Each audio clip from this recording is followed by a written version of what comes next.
Motherfucking mini episode. Mini episode. Motherfucking mini episode.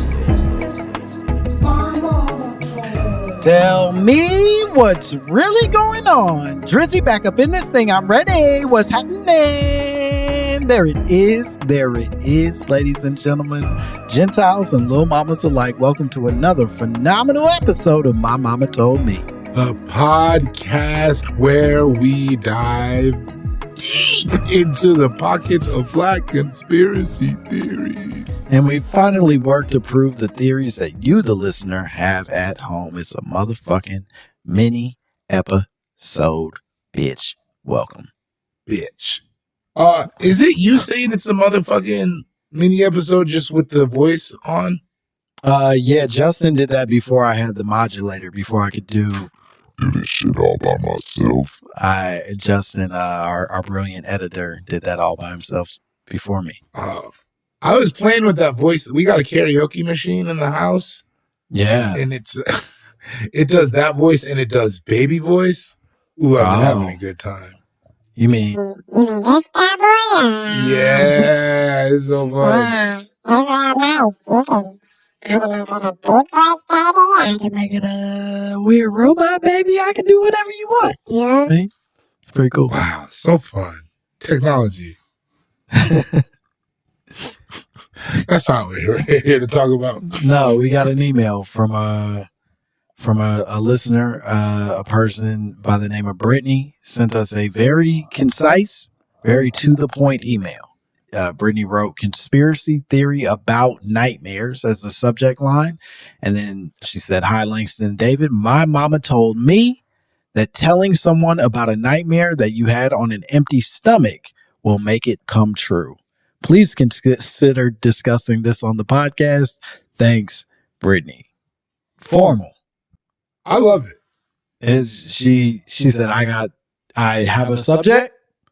I will give you the basics of the information. I'll tempt you into saying more with a little bit of nice language, and I'm out. But none of the usual pleasantries. And or disrespect, which is a breath of fresh air. She didn't spit in our face, but she also didn't kiss it, and that's fascinating. She didn't elevate one of us above the other. That's also always difficult. She didn't try to sell one of us a product that makes us feel self-conscious about ourselves. She just was like, "Hey, here's the subject," which is good. Great approach, but I do love some of our sillier listeners as well. Here's my first question: Have you ever had a nightmare come true? I don't think so. I don't. I think a lot of my nightmares tend to be more fantastical than they are, or at least they used to be much more fantastical than they were like literal. Same. And so I think it would require a level of like weird space travel to be able to make some of my nightmares happen. Certainly interdimensional shit would have to take place to make some of my nightmares come true. It would be the cast of characters alone, the budget. Yeah. The budget you would need to cast my nightmares. And also, I will say, anytime in my life that I've had a living nightmare, it's always been something I didn't even know was my worst nightmare until it happened to me. You know, where you're like, oh, this is my nightmare. I wasn't even afraid of her cheating on me or whatever. Right. You know what I mean? Oh, I thought this was a cool shirt or whatever it was. Yeah. Yeah, there are things your brain sort of skips past and it's like, well, we don't need to dream about that. That would be silly. That would be a waste of time. Are truly the biggest nightmares you're ever going to experience. Every time. Every time. Yeah, no, it's 100% true. The other day, my sprinklers wouldn't turn off. Like, our gardener fucked up and kind of like broke the sprinkler system, so there was a leak. And then I twisted the normal hose turn-on thing to check it to see if I could work on the leak myself, and then could not twist them off. Like, legitimately they just would not turn off, and they were on for like an hour. Then finally I did get them off. Right? Like I finally figured out some shit where I could like twist it hard enough it went off. And then at like 9 p.m. that evening, they turned back on and would not turn off while I called emergency plumber after emergency plumber for hours. Literally through up till midnight, I'm calling people being like, hey, is there any world where you could send a man here to make my sprinklers stop doing this? See? That's a nightmare I never had, but now it's a thing I'm afraid of. Bro, you feel so Nothing small and so weak. Nothing worse than having to call a bigger, better man to come fix things in your home. At midnight, be like, hey, could you wake up one of your men? Yeah, I know he's probably with his family. I'm wet and I twisted knobs and none of the knobs fixed. So could you make a man wake up from his wife and or his lover? And I'm wet and I'm scared and I just need a man in his big scary vehicle to come save me. I'll invite him in my home despite having no evidence he couldn't murder me in an instant. That's how bad I need his help.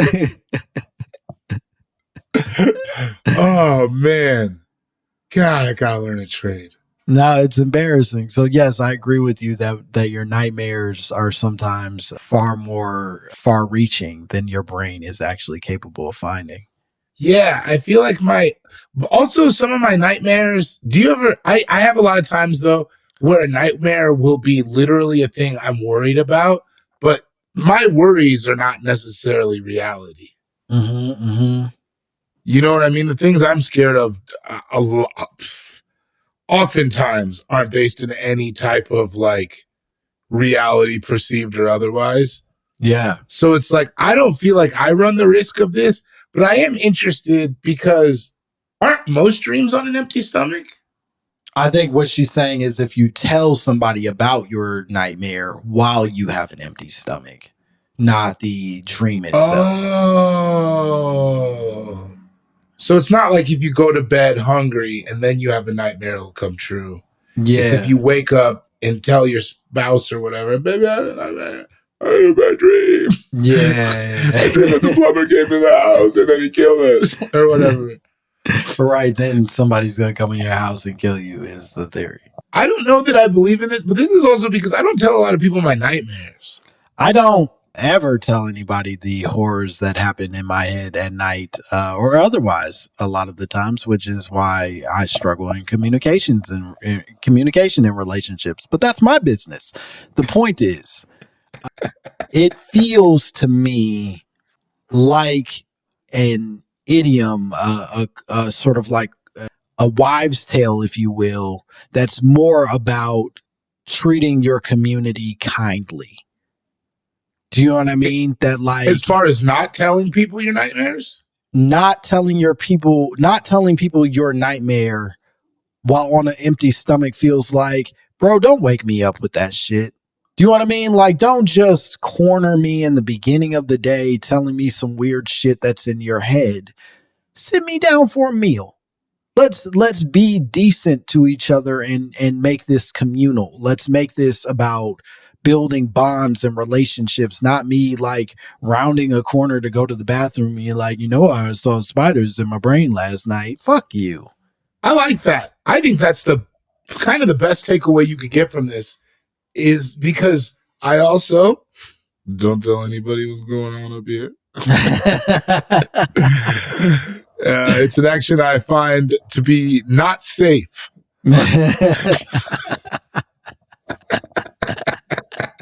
A lot of caution tape around here.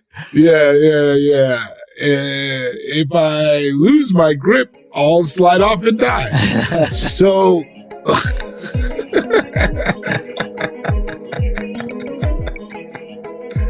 I do like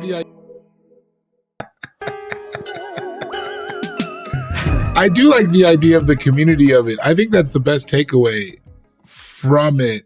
Do you tell people your fears and things like that? I find it easier to let those things out in a joke than I do in like just a raw conversation.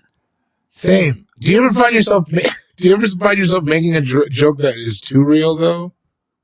Yeah, I'm kind of sitting on one right now that like has elements of it that make me uncomfortable. Where like I'm saying something in particular about sort of like it's not intimacy in my relationship, but certainly like communication in my relationship that makes me feel like I'm being I'm playing a line, and I don't like how that feels. Yeah, I have one about black people saying stuff funny that's that is just for you.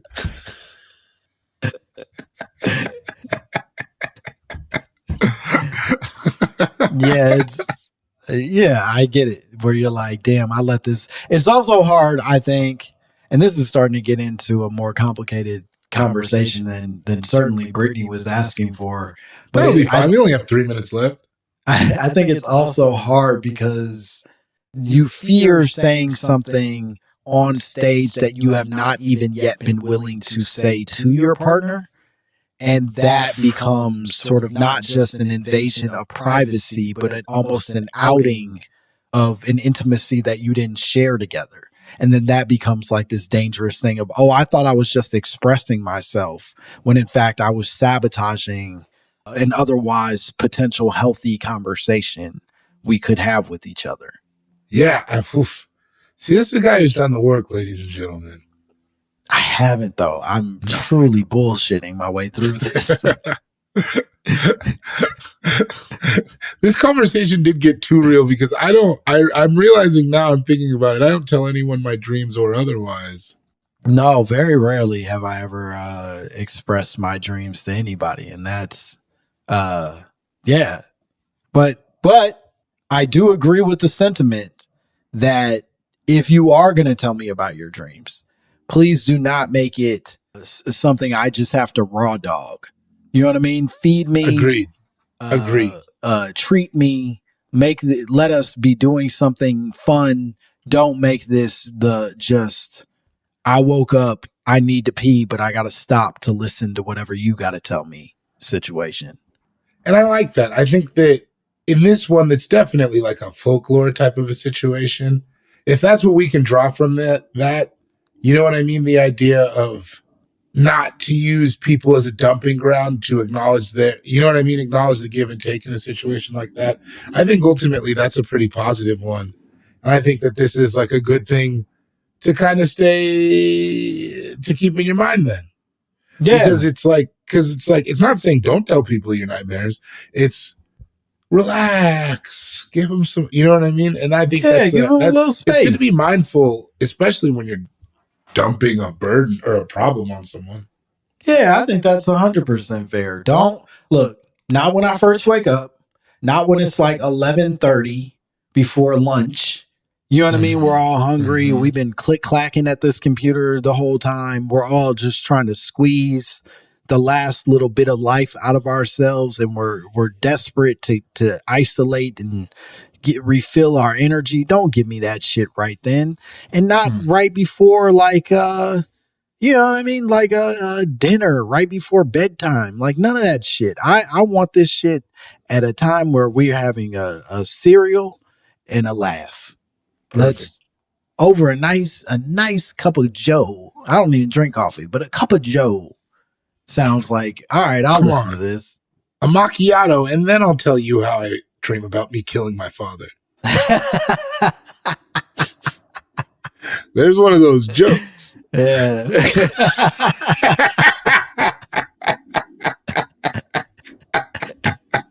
Hilarious. Oh, this podcast is too funny. Where did they come up with this? These guys, they must be writing material content. I think we did it. I think we did this it. Feels like a good explanation. Brittany, I hope that feels satisfying. I think it is more a tool of healthy communication than it is a literal threat. So feel free to share your nightmares. Just make sure you ain't annoying people while you do it. Yeah, I think that's great. What you got going on? Cool Guy Jokes 87 on Instagram, patreon.com/David Bory. Over 63 videos at this point, and my comedy special, Birth of a Nation. Also, Bay Area. I'm talking El Sobrani. I'm talking Hayward. I'm talking all the way up to Richmond. October 24th through the 27th, I will be at the Rooster T. Feathers Comedy Club. Please buy tickets and come to that. I'll tell you all about my dreams and my nightmares and a few puns in between. And if you request it, he'll do it Meek Mill style. So, you know. Yeah. Hold on, wait a minute. Do you ever, man, I hate that I don't know the words completely. Yeah, it's embarrassing. Because it's like whenever it's turning up, it's always like, and this is sexist, but it's always like some girl who's doing every single, because I got most of it, but then when he's calling out the club, like, the 808 KODs, you know what I mean? That's like the hard part for me. Bro, I'm gonna say something that I'll probably regret. I got like 2 bars in there, and I don't really know nothing else. Yeah, I got the good ones, right? But like right now, Ocala, some of it is not good. I know how to hit some big notes in it. You know what I mean? Where like I can jump and say words like I'm familiar with the song. They don't remember me. Yeah, there's nothing in me that's like, oh, you got it. You can hit that first verse, no problem. Second verse gets rocky, but you can find yourself again. No, I ain't got nothing. As I get older, I don't have any verses. I used to have so many verses. I had every verse memorized from every song that ever came out. It was crazy. Even songs I didn't like, I still know all the words to right there. But like now, what was the last time you learned a new verse? It's been a minute. Same. It's been a minute. And I've heard songs where I was like, damn, I should know this verse, but.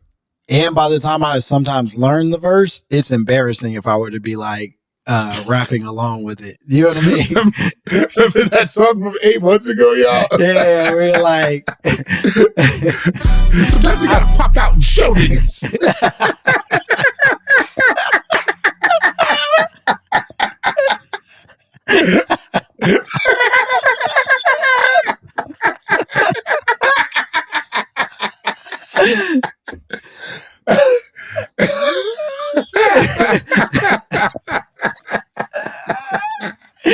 Like, ew, is he rapping the Kendrick diss? Nigga, what are you doing? Oh, so we're over that now? We're over that? Put that away. Stop. What are you doing? Nobody's rapping along to this anymore. This song is old. You're grossing us out, man. Stop. Yeah, fucking get out of here. Yeah. What cool things do you have going on? Besides memorizing Kendrick verses. You can follow me at Langston Kerman on all social media platforms. You can watch my special called Bad Poetry on Netflix. Watch English Teacher on FX. And most importantly, if you would like to send us your own drops, your own conspiracy theories, if you would like to tell us what songs we could memorize early so that we look like cool young people again, send that all to mymommapod@gmail.com. We would love to hear from you. And most importantly, we would love to see you out on tour with us. We are going on tour. We have dates coming up. DC, Chicago, New York, Philly, Seattle, Dallas, Houston, Austin, San Francisco. Am I forgetting anything? Did you say Boston? Boston. How could I forget that cruel? Atlanta. Why would I go out of order? I could have Portland. I could have done this in any reasonable order and I would have gotten them easy, but I chose not to. More importantly, Seattle. Those tickets are all available online. We would love to see you on tour. Tickets are moving and we want them to move fast. So we want you to step up, bitch, and buy them early. We need you. We're asking politely, and I'm sorry I called you a bitch. I'm really sorry about that. If that's going to change whether or not you buy a ticket, I apologize. And I'm working on being a better man. Anyway, okay. Bye, bitch. Hey, where the bitches at? It's supposed to be titties. Where the fucking titties and the bitches? Motherfucking mini episode. Mini episode. Motherfucking mini episode. Motherfucking mini episode. Mini episode. Motherfucking mini episode.